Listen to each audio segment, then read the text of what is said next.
Questions to the Prime Minister. Mr. Nigel Adam. Question number one, Mr. Speaker. Thank you, Mr. Speaker. This morning I had meetings with ministerial colleagues and others, and in addition to my duties in this House, I shall have further such meetings later today. Nigel Adam. Thank you, Mr. Speaker. On her 21st birthday in 1947, a young woman declared that her whole life, whether long or short, would be dedicated to the service of our nation. Nobody, Mr. Speaker, could possibly argue that Her Majesty Queen Elizabeth II has done anything other than fulfil her promise to the nation with dignity and grace. People across the country will be marking the Queen's birthday, 90th birthday, tomorrow in many different ways. Many honourable and right honourable members will have joined the WI in the Clean for the Queen initiative, tidying up our neighbourhoods. Some will be raising a small glass, and many will be having a proper knees up tomorrow, Mr. Speaker. So when the Prime Minister next has an audience with the Queen, will he pass on my best wishes and those of the whole House to our remarkable monarch, and long may she reign?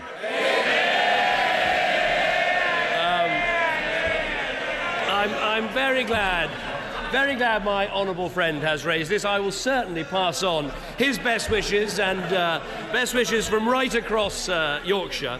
Tomorrow is an important landmark, not only for Her Majesty the Queen, but also for our country and for the Commonwealth as a whole. She has served our nation with such dignity, with such ability for so many years, 64 years on the throne. And I think it's right we're going to have the opportunity in the House, Mr. Speaker, tomorrow to pay tribute to what she's done. And I know the whole country and the whole House will want to join me in saying, long may she reign over us.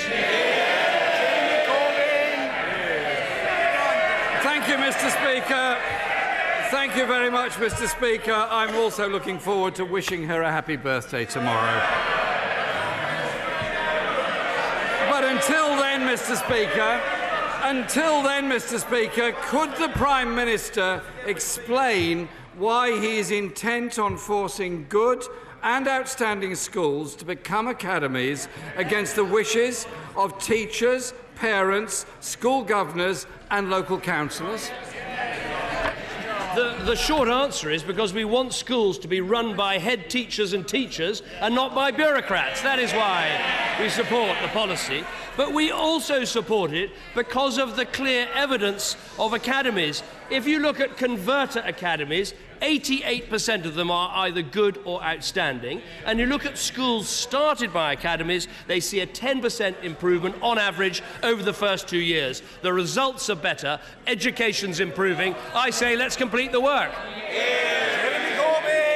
Mr. Speaker, he hasn't managed to convince the former chair of the Education Select Committee, his friend the member for Beverley and Holderness, who said, and I quote, "Current evidence does not prove that academies raise standards overall or for disadvantaged children." Why is the Prime Minister ignoring evidence of Select Committee chairs and so many others on this issue? Well, the results speak for themselves. Under this government, there are 1.4 million more pupils in good or outstanding schools. But let me take him to a school near where he lives. Let's try the Downhills Primary School, not far from his constituency. It was in special measures, it was taken over by an academy, and 2 years later, it was a good school. So the question I would put to the Leader of the Opposition, and indeed so many of other MPs opposite, why do you want to stand on a picket line under a banner saying, "Save our failing school"? Mr. Speaker, as he well knows, every teacher, every parent, every pupil wants the best they can get for their schools, and they want a good education system. What many are concerned about is this top-down reorganisation. If he won't listen to the former chair of the Education Select Committee, will he listen to his friend, the member for Colchester, who said this: "If a school is well-governed, well-run, and performing well, it should be left alone and allowed to do its job. Can the Prime Minister explain why good school leaders should focus their time and resources not on educating children, but on arbitrary changes imposed from above? Let me make 2 points on the specific issue he raises. I would say to outstanding or to good schools, they have nothing to fear from becoming academies, but a huge amount to gain. The truth is, even about outstanding or good schools, we want them to be even better. And the truth is, academies and greater independence, letting head teachers run their schools, has been hugely effective.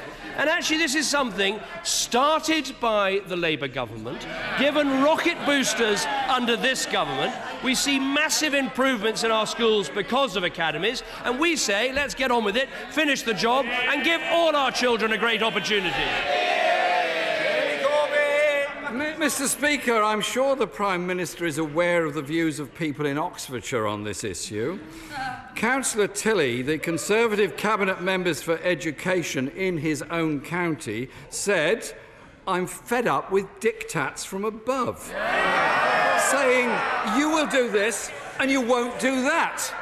He claims to be an advocate of devolution. So is he not concerned about criticisms from his friend, the member for Altrincham and Sale West, who says there is little accountability or parental involvement? Can't the Prime Minister understand the anger so many people feel that are just being imposed on them a system they don't want on what are often already very good, if not outstanding, schools? Well, it's always good to get a lecture on diktats from someone whose press secretary is an avowed Stalinist, but I'll pass over that. I'll pass over that. The truth is, creating academies is true devolution, because you're putting the power in the hands of the head teachers and the teachers. And of course you'll find people in local government who want to keep things exactly as they are, but the truth is, one of the reasons I so strongly support academies is that when they fail, they're intervened on so much faster. Local authority schools are often left to fail year after year after year. I think 1 year of a failing school is 1 year too many. So let's encourage academies, let's build a great education system, and let's have opportunity for all our children. Mr. Speaker, last week I spent a very interesting afternoon at a local school in my constituency. I visited Duncan Primary School, and it is a good to outstanding school, and I had a long discussion with the head teacher, parents, parent governors, and Year 6 pupils. The Year 6 pupils were very interesting. Hawan, Tasnia, Eamon and Mary-Ann asked me to say this to the Prime Minister. Why are you doing this? They love their school. They like the school the way it is. They don't want any top-down reorganisation. And he hasn't even convinced the former Education Secretary, Kenneth Baker, who says, I don't quite know why the government is doing this. What's his answer to those very smart pupils in Year 6? Actually, my answer to those pupils in Year 6 is actually very much the answer that he gave, because I was following his tour of this school. And this is what the right honourable gentleman said. He said this: I want to see a family of schools, and I want to see them properly funded. Now, of course, with our reform to the national funding formula, there will be fair funding right across the country. And with our plans for academies, there will be genuine families of schools, families that choose to group together. And here's the point about outstanding schools. Not only will they be able to get better, but in groups of academies, they'll be able to help other schools to improve. So again, that's why we need this reform, to make outstanding schools, good schools, even better, and to help raise the aspiration of all. That's what it's all about. Mr. Speaker, we appear to be heading into some kind of fantasy land here. The Institute for Fiscal Studies states that school spending is expected to fall by at least 7% in real terms in the next 4 years, the biggest cut since the 1970s. So why on earth is the Prime Minister proposing to spend £1.3 billion on a top-down reorganisation that wasn't in his manifesto. Teachers don't want it, parents don't want it, governors don't want it, head teachers don't want it, even his own MPs and councillors don't want it. Can't he just think again and support schools and education, not force this on them?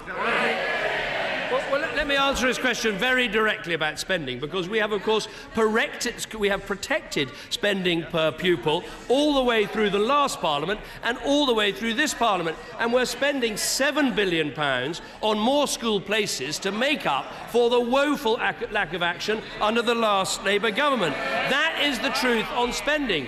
Now, he talks about Fantasyland. I think it's the Labour Party that this week entered Fantasyland when they are now abandoning Trident in Scotland. They've selected someone who sits on platforms with extremists in London, and they've now decided, when I read they were going to ban McDonnell from the party conference, I thought it was the first sensible decision they've made. But it turns out it wasn't the job destroyer they wanted to keep away from their conference. It was one of Britain's biggest employers. No wonder Labour MPs are in despair. Frankly, I'm loving it.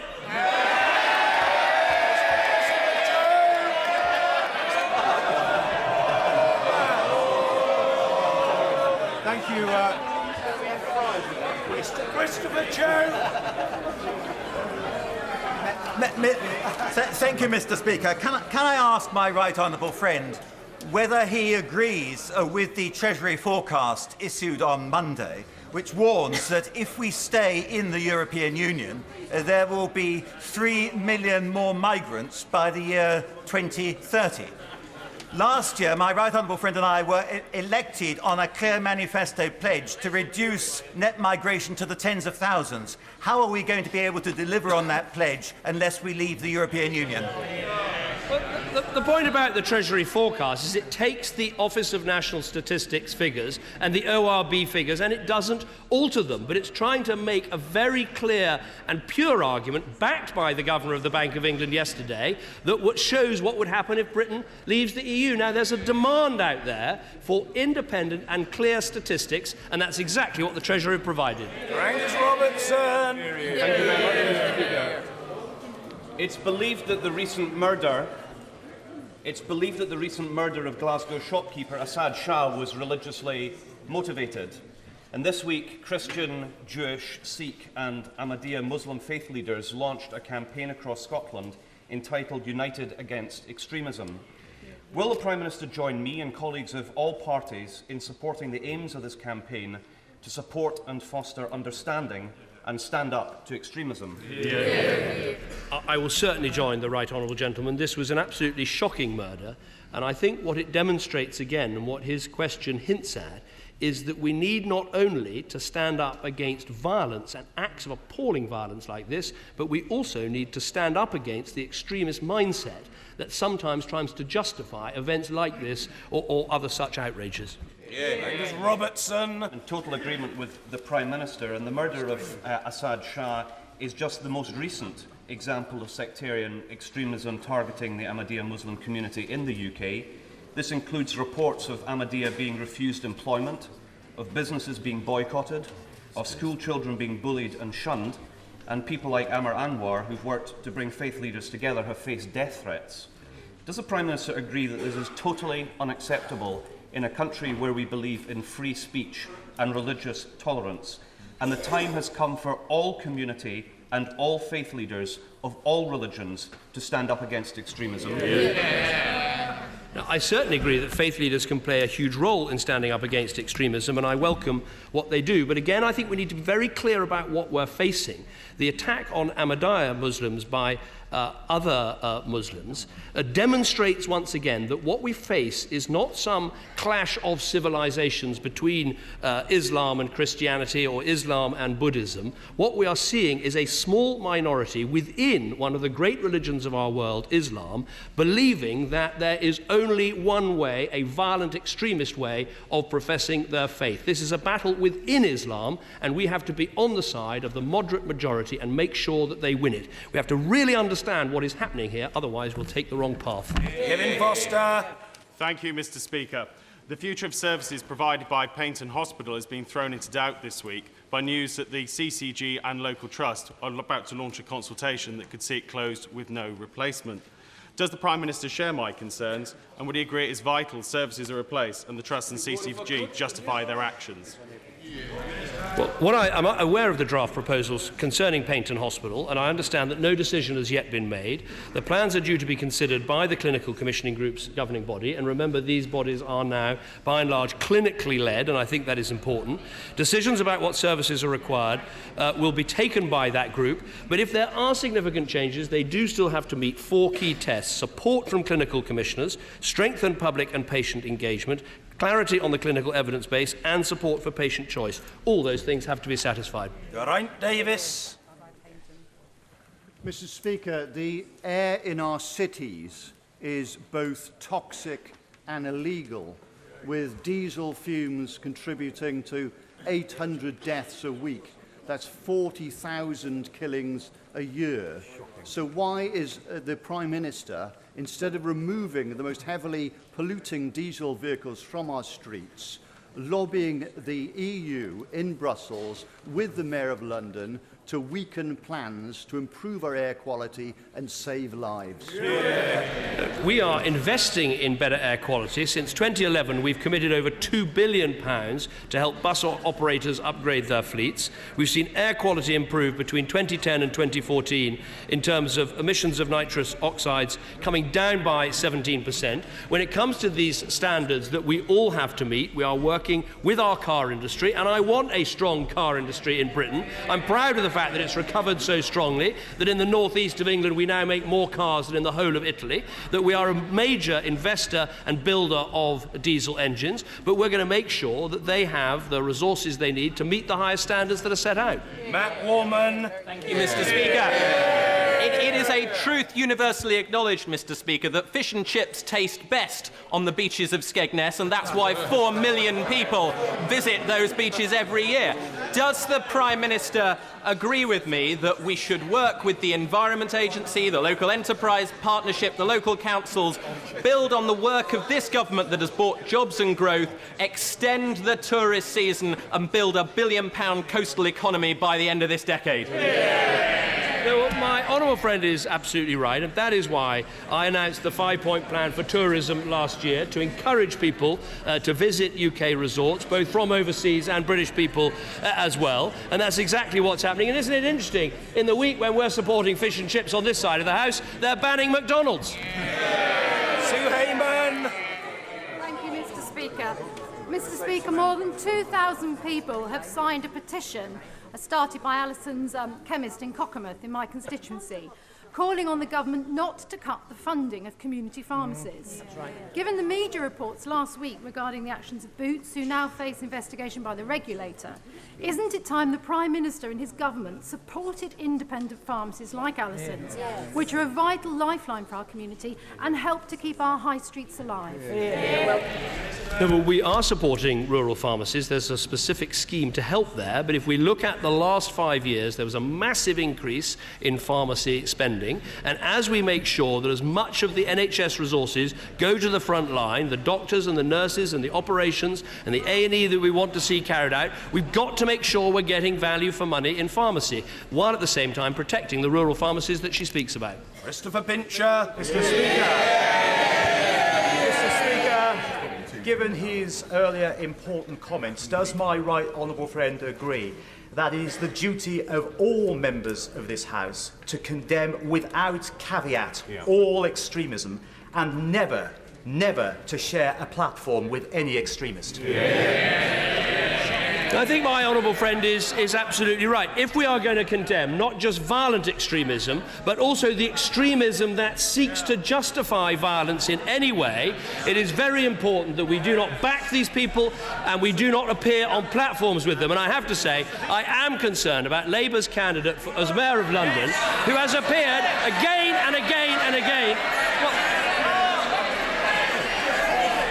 Well, the leader of the Labour Party, is saying it's disgraceful. Let me tell him.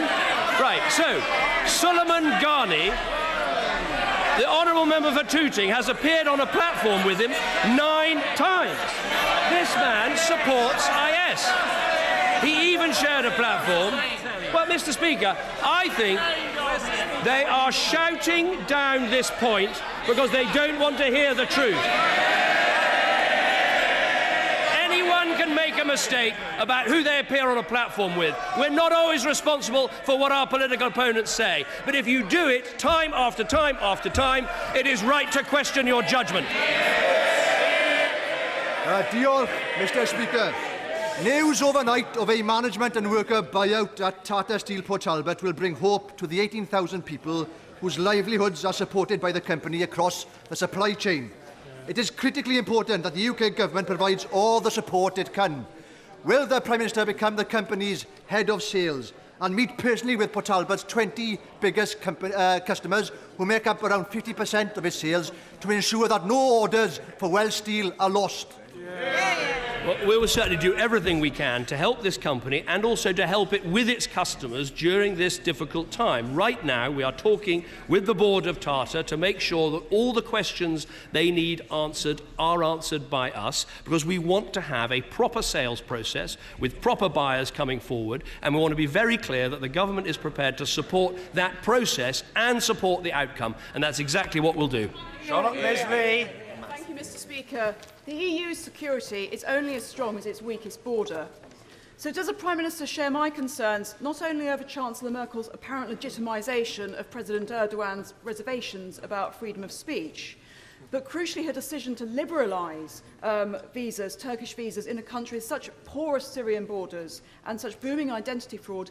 And is he concerned that currently Chancellor Merkel seems to be outstripping everyone in making the case for Brexit? What I'd say to my honourable friend is it's certainly true, if you're in the Schengen zone, then you're only as strong as your weakest border. That is absolutely right. But we, of course, are not in the Schengen zone. That's the first point I'd make. The second point I'd make is, of course, the Schengen zone has decided to offer visas to Turkish nationals. We have not made that decision, so we won't be making that decision. But remember, a visa is not a right to go and live and work or reside. A visa is a right to visit. And so let's be clear also that those Turks with their visas visiting Schengen countries don't have those rights, and they don't have the right automatically to come to Britain either. Very important to get this clear. John Speller. In the last hour, Mr. Speaker, we've had the devastating news that British Gas proposed to close their Albury site with the loss of 700 jobs. Will the Prime Minister instruct his ministers to immediately contact the company and the unions and to arrange urgent meetings, preferably to save these jobs, or, if that proves impossible, to establish a task force to create alternative opportunities for this loyal and hard-working workforce? I can certainly give the honourable gentleman that assurance. I heard this news shortly before question time as well. We will make sure that a task force of ministers is available to talk to the company, to talk to the local community, to provide all the assistance in terms of retraining and other things that can be done to help. Mr. Kenneth Clarke. Speaker, Mrs Thatcher used occasionally to organise seminars for ministers and senior academics for colleagues like myself whose knowledge of modern science she thought needed to be improved. Would he contemplate similar seminars for some of his senior and very respected cabinet colleagues with businessmen on the nature of international trade in today's world? Because some very respected figures appear to believe that you simply turn up and sell goods and services that comply with British-made rules, but don't have to comply with any rules agreed with the country to which you are selling. And would he also include some of the many businessmen who are putting investment decisions on hold now because of the uncertainty about Brexit after June the 23rd, which illustrates the dangers we would run if we made our whole future trading arrangements with the outside world as uncertain as some people are trying to do? I always listen very carefully to my right honourable friend and will consider such seminars. I hope they won't be as frightening as seminars sometimes used to be under Margaret Thatcher. I remember one of the very first times I met her, I was responsible for trade and industry research. She asked me what the day's trade figures were. I didn't know, and I've never wanted the floor to open up and swallow me more than at that moment. I think the point my honourable friend makes, which is absolutely right, is that just because you have friendly relations with a country doesn't mean you get automatically good trade relations. We're very pleased that President Obama is coming here this Friday, but it is worth noting that even though we have the friendliest relations with America, we currently cannot sell beef or lamb to the United States of America. The point about this is you don't just need good relations, you need nailed-down trade arrangements. Imran Hussain. Mr. Speaker, at the budget, the Chancellor announced the creation of a Northern Schools strategy, which I broadly welcome. But I am concerned that all the progress it could make could then be reversed by the government's forced academization plans. Why is the government pushing these plans, which parents in my constituency don't want, and plans which even a former Tory Education Secretary describes as plain, daft and unnecessary?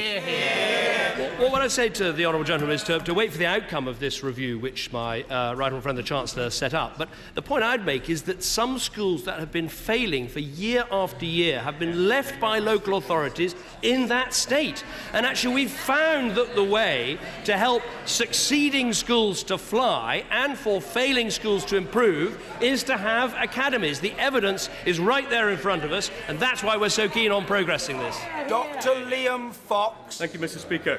One of the reasons that my right honourable friend led this party to victory last year's general election was our pledge to reduce immigration to the tens of thousands. So can he tell us, further to my honourable friend's question from Christchurch, why the OBR project immigration to be above 200,000 a year for the rest of this decade? By what assumptions do they reach this figure? And can he give us some details? Well, to give him some details, the OBR don't take into account, for instance, the agreements that we've just reached with the European Union over welfare and other immigration restrictions. The Treasury document is very clear about not trying to make all sorts of different assumptions about variables, but to take a very clear set of statistics established by the OBR, and that's why it was interesting when the Governor of the Bank of England came out and said it was an analytically robust process. But as for the detail, it doesn't take into account the agreement that we reached in Europe. Stella Creasy. Thank you, Mr. Speaker. In 2009, Michelle Samawira was brutally raped and murdered in Walthamstow. Since 2011, a man wanted in connection with this crime and 7 other counts of sexual violence in my constituency has been evading extradition from India. Over 30 court appearances to date and another one planned for tomorrow. Yet despite the severity of this crime and the delay in these proceedings, there is no record at all of any ministerial or diplomatic representations from either the Foreign Office or the Home Office. Will the Prime Minister today personally commit to put this right and directly raise this matter with his counterpart Narendra Modi so that we can finally seek justice for Michelle? Well, I'm very happy to give the Honourable Lady that assurance. The British government always raises all these individual cases if that is what the victims want us to do. And we always raise them, just as we raise a series of cases where there are British people stuck in the Indian justice system. So I'm very happy to give her that assurance. I wasn't aware of this specific case. If she gives me the details, I'll make sure we raise it appropriately. Mr. Henry Smith. Thank you very much, Mr. Speaker. With the President of the United States visiting the UK later this week, can I ask my right honourable friend, the Prime Minister, to raise the issue of the Chagos Islanders? The government rightly concluded in a report last year that they have a right of resettlement, and with the US military presence on Diego Garcia, will he raise the case of US assistance for the right of return of the Chagos Islanders to the British Indian Ocean Territory? I certainly will be discussing this issue, and I know that it's right that my honourable friend raises it, because there are many Chagosians who live in his constituency of Crawley. What he said is not entirely correct. What the National Security Council and the Cabinet have been doing is looking at the situation of the Chagos Islanders and reviewing all of the options for how we can help with their future. Those discussions have taken place, and obviously we need to come to a conclusion about the best way forward. Mrs. Helen Goodman. Thank you, Mr. Speaker. Some people think that the worst case that has been made so far to vote to leave the EU is the claim that England is an island. Could the Prime Minister tell the House what the worst argument he's heard from the Brexiters is? I think probably the one that we'd get out of the Eurovision Song Contest. I think that is not only would be incredibly sad, but I think given that Israel and Azerbaijan and anyone anywhere near Europe seems to be able to enter Australia, that I think we're pretty safe from that one. Mr. Bernard Jenkins. Thank you, Mr. Speaker.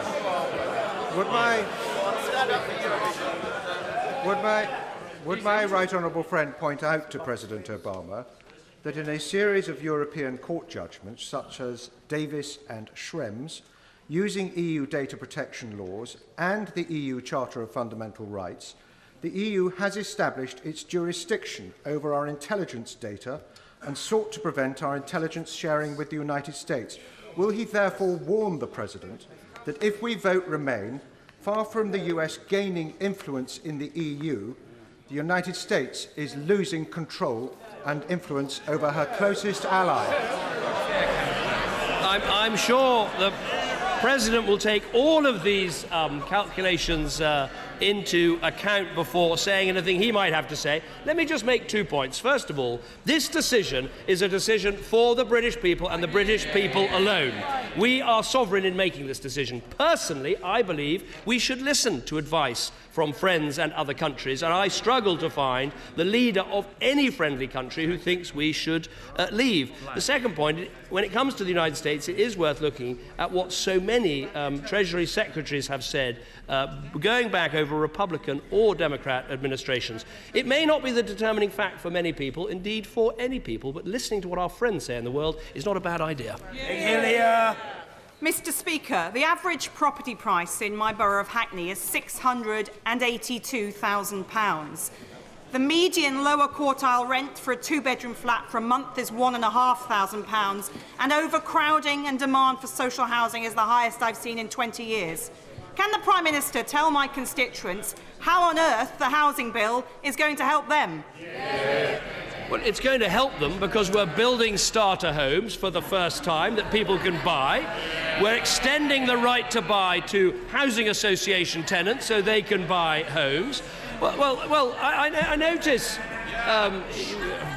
Lady Nugey giving us the benefit of her wisdom. There are many people in her constituency who'd love to buy a council house or a housing association house. Also, we've got the Help to Buy scheme, which is helping many people get on the housing ladder, and with shared ownership as well. All of those things will help. Since 2010, 101,000 homes have been built in London, including 67,000 affordable homes. We need to build many more, and we need to make them accessible to people who work hard and do the right thing. And that's whose side we're on.